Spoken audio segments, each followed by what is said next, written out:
Olá, graça e paz em nome de Jesus. Hoje é o 258º dia de leitura da Bíblia na ordem cronológica dos acontecimentos. Paulo, Silvano e Timóteo, à igreja dos Tessalonicenses, em Deus, nosso Pai e no Senhor Jesus Cristo. Que a graça e a paz de Deus, nosso Pai e do Senhor Jesus Cristo estejam com vocês, irmãos. Devemos sempre dar graças a Deus por vocês, como convém, pois a fé que vocês têm cresce cada vez mais e o amor que todos vocês têm uns pelos outros vai aumentando. É por isso que nós mesmos nos orgulhamos de vocês nas igrejas de Deus, por causa da perseverança e da fé que vocês demonstram em todas as perseguições e tribulações que estão suportando. Isto é sinal evidente do justo juízo de Deus, para que vocês sejam considerados dignos do reino de Deus, pelo qual vocês também estão sofrendo. Pois, de fato, é justo para com Deus que ele retribua com tribulação aos que causam tribulação a vocês e que dê a vocês, que estão sendo atribulados, alívio juntamente conosco, quando do céu se manifestar o Senhor Jesus com os anjos do seu poder, em chama de fogo, tomando vingança contra os que não conhecem a Deus e contra os que não obedecem ao Evangelho de nosso Senhor Jesus. Estes sofrerão penalidade de eterna destruição, banidos da face do Senhor e da glória do seu poder, quando ele vier, naquele dia, para ser glorificado nos seus santos e ser admirado em todos os que creram. Isto inclui vocês, que creram em nosso testemunho. Por isso, também não cessamos de orar por vocês, pedindo que o nosso Deus os torne dignos da sua vocação e cumpra com poder todo o propósito de bondade e obra de fé, a fim de que o nome de nosso Senhor Jesus seja glorificado em vocês e vocês sejam glorificados nele, segundo a graça do nosso Deus e do Senhor Jesus Cristo. Irmãos, no que diz respeito à vinda de nosso Senhor Jesus Cristo e à nossa reunião com Ele, pedimos que vocês não se deixem demover facilmente de seu modo de pensar, nem fiquem perturbados, quer por espírito, quer por palavra, quer por carta, como se procedesse de nós, dando a entender que o dia do Senhor já chegou. Ninguém, de modo nenhum, os engane, porque isso não acontecerá sem que primeiro venha a apostasia e seja revelado o homem da iniquidade, o filho da perdição, o qual se opõe e se levanta contra tudo o que se chama Deus ou é objeto de culto, a ponto de assentar-se no santuário de Deus, apresentando-se como se fosse o próprio Deus. Vocês não lembram que eu costumava lhes dizer estas coisas quando ainda estava com vocês? E agora vocês sabem o que o detém, para que ele seja revelado a seu tempo. Porque o mistério da iniquidade já opera e aguarda somente que seja afastado aquele que agora o detém. Então será revelado o iníquo, a quem o Senhor Jesus matará com o sopro de sua boca e destruirá pela manifestação de sua vinda. Ora, o aparecimento do iníquo é segundo a ação de Satanás, com todo o poder, sinais e prodígios da mentira, e com todo o engano de injustiça aos que estão perecendo, porque não acolheram o amor da verdade para serem salvos. É por este motivo que Deus lhes envia a operação do erro, para darem crédito à mentira, a fim de serem condenados todos os que não creram na verdade, mas tiveram prazer na injustiça. Mas devemos sempre dar graças a Deus por vocês, irmãos amados pelo Senhor, porque Deus os escolheu desde o princípio para a salvação, pela santificação do Espírito e fé na verdade. Foi para isso que também Deus os chamou mediante o nosso Evangelho, para que vocês alcancem a glória de nosso Senhor Jesus Cristo. Assim, pois, irmãos, fiquem firmes e guardem as tradições que lhes foram ensinadas, seja por palavra, seja por carta nossa. Que o próprio Jesus Cristo, nosso Senhor e Deus, o nosso Pai, que nos amou e nos deu eterna consolação e boa esperança pela graça, console o coração de vocês e os fortaleça em toda boa obra e boa palavra. Finalmente, irmãos, orem por nós, para que a palavra do Senhor se propague e seja glorificada, como aconteceu entre vocês. Orem também para que sejamos livres das pessoas perversas e más, porque a fé não é de todos, mas o Senhor é fiel. Ele os fortalecerá e os guardará do maligno.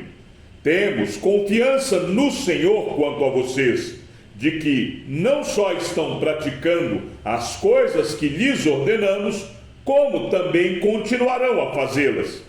Que o Senhor conduza o coração de vocês ao amor de Deus e à perseverança de Cristo. Irmãos, em nome do nosso Senhor Jesus Cristo, ordenamos a vocês que se afastem de todo irmão que vive de forma desordenada e não segundo a tradição que vocês receberam de nós, porque vocês mesmos sabem como devem nos imitar, visto que nunca vivemos de forma desordenada quando estivemos entre vocês, nem jamais comemos pão à custa dos outros. Pelo contrário, trabalhamos com esforço e fadiga, de noite e de dia, a fim de não sermos pesados a nenhum de vocês. Não que não tivéssemos o direito de receber algo, mas porque tínhamos em vista apresentar a nós mesmos como exemplo, para que vocês nos imitassem. Porque, quando ainda estávamos com vocês, ordenamos isto: se alguém não quer trabalhar, também não coma. Pois, de fato, ouvimos que há entre vocês algumas pessoas que vivem de forma desordenada. Não trabalham, mas se intrometem na vida dos outros. A essas pessoas determinamos e exortamos no Senhor Jesus Cristo que, trabalhando tranquilamente, comam o seu próprio pão. Quanto a vocês, irmãos, não se cansem de fazer o bem.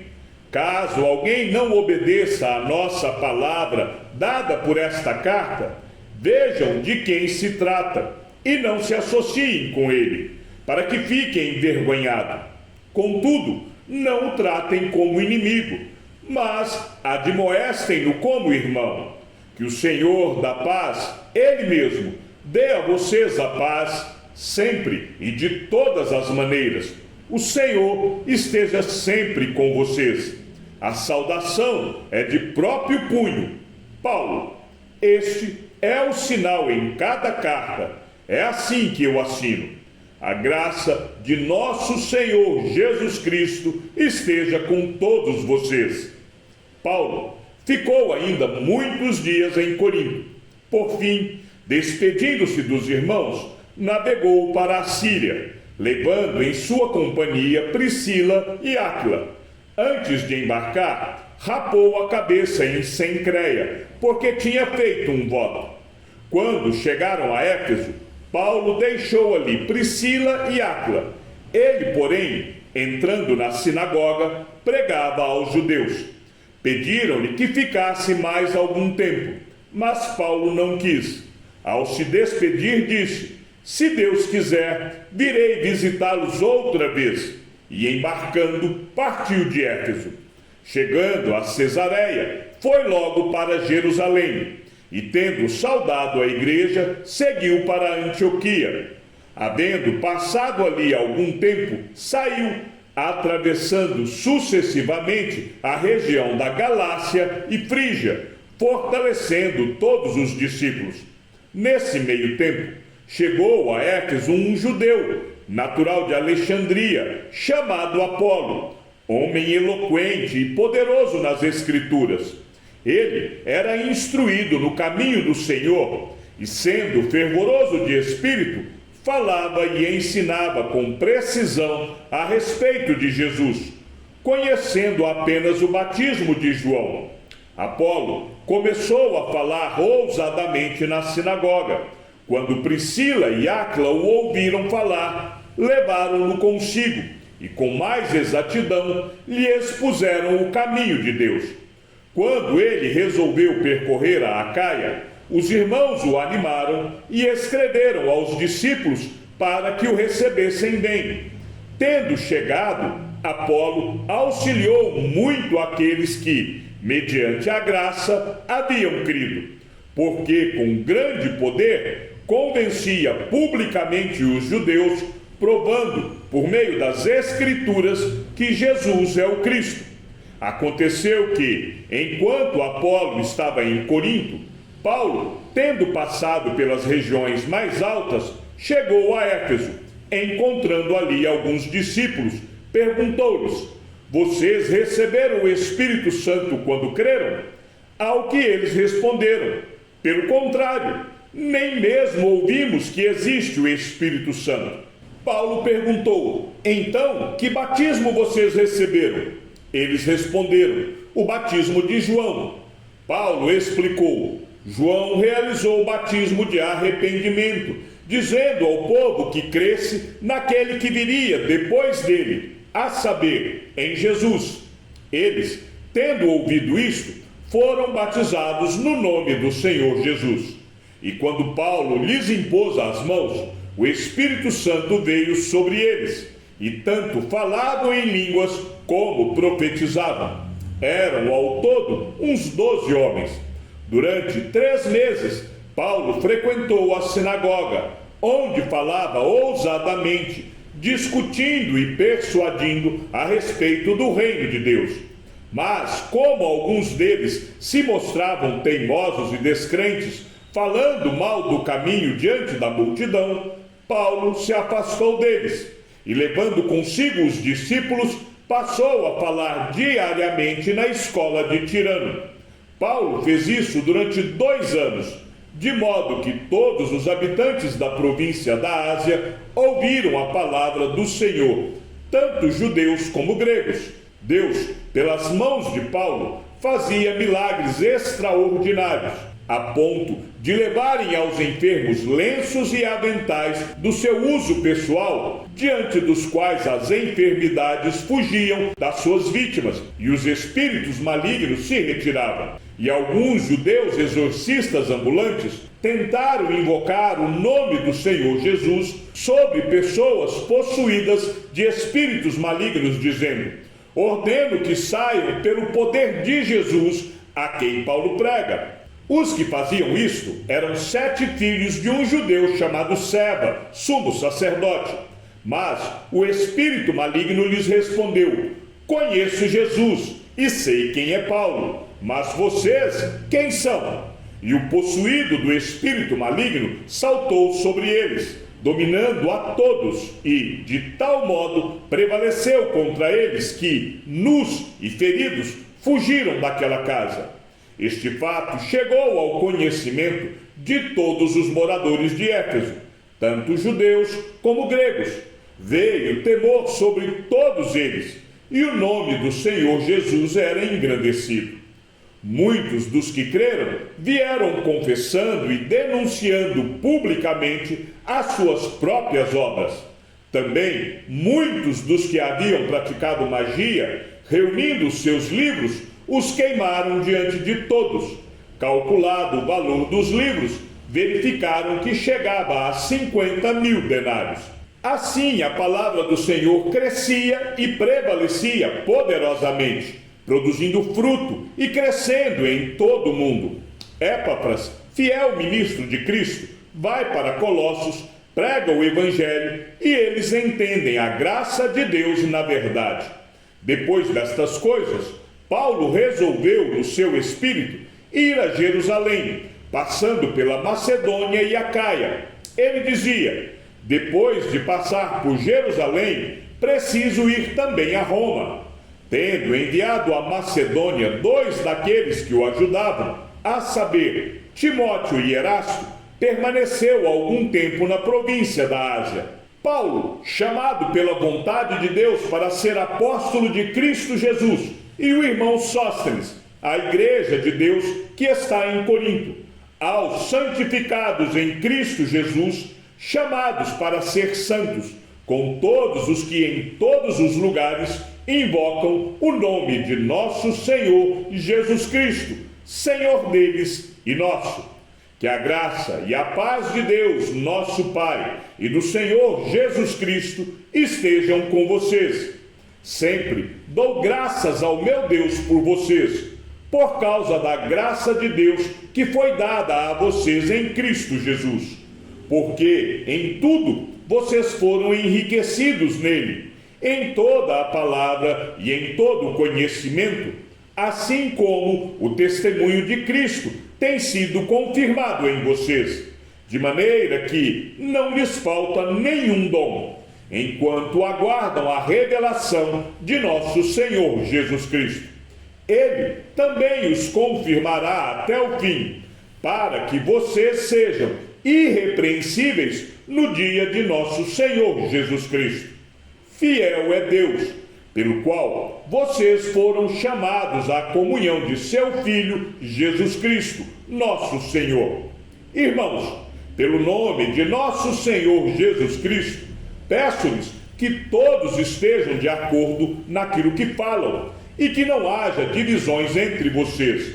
Pelo contrário, que vocês sejam unidos no mesmo modo de pensar e no mesmo propósito. Pois, meus irmãos, fui informado a respeito de vocês por alguns membros da casa de Cloe de que há brigas entre vocês. Refiro-me ao fato de cada um de vocês dizer: eu sou de Paulo, eu sou de Apolo, eu sou de Cefas, eu sou de Cristo. Será que Cristo está dividido? Será que Paulo foi crucificado por vocês? Ou será que vocês foram batizados em nome de Paulo? Dou graças a Deus por não ter batizado nenhum de vocês, exceto Crispo e Gaio, para que ninguém diga que vocês foram batizados em meu nome. Batizei também a casa de Estéfanas. Além destes, não me lembro se batizei algum outro. Afinal, Cristo não me enviou para batizar, mas para pregar o Evangelho, não com sabedoria de palavra, para que não se anule a cruz de Cristo. Certamente, a palavra da cruz é loucura para os que se perdem, mas para nós que somos salvos, ela é poder de Deus. Pois está escrito: destruirei a sabedoria dos sábios e aniquilarei a inteligência dos inteligentes. Onde está o sábio? Onde está o escriba? Onde está o questionador deste mundo? Não é fato que Deus tornou louca a sabedoria deste mundo, visto que, na sabedoria de Deus, o mundo não o conheceu por sua própria sabedoria. Deus achou por bem salvar os que creem por meio da loucura da pregação, porque os judeus pedem sinais e os gregos buscam sabedoria, mas nós pregamos o Cristo crucificado, escândalo para os judeus, loucura para os gentios. Mas para os que foram chamados, tanto judeus como gregos, Cristo é o poder de Deus e a sabedoria de Deus, porque a loucura de Deus é mais sábia do que a sabedoria humana, e a fraqueza de Deus é mais forte do que a força humana. Irmãos, considerem a vocação de vocês. Não foram chamados muitos sábios segundo a carne, nem muitos poderosos, nem muitos de nobre nascimento. Pelo contrário, Deus escolheu as coisas loucas do mundo para envergonhar os sábios e escolheu as coisas fracas do mundo para envergonhar as fortes. E Deus escolheu as coisas humildes do mundo e as desprezadas, e aquelas que não são, para reduzir a nada as que são, a fim de que ninguém se glorie na presença de Deus. Mas vocês são dele, em Cristo Jesus, o qual se tornou para nós, da parte de Deus, sabedoria, justiça, santificação e redenção, para que, como está escrito, aquele que se gloria, glorie-se no Senhor. Chegamos ao fim da leitura de nosso 258º dia. Que o Senhor seja com o teu espírito e que a graça seja com todos os que amam sinceramente a nosso Senhor Jesus Cristo. E ao Deus único e sábio seja dada toda a glória, e que a sua vida seja sempre para mais em Cristo Jesus. Um forte abraço e até amanhã, se assim o Senhor nos permitir.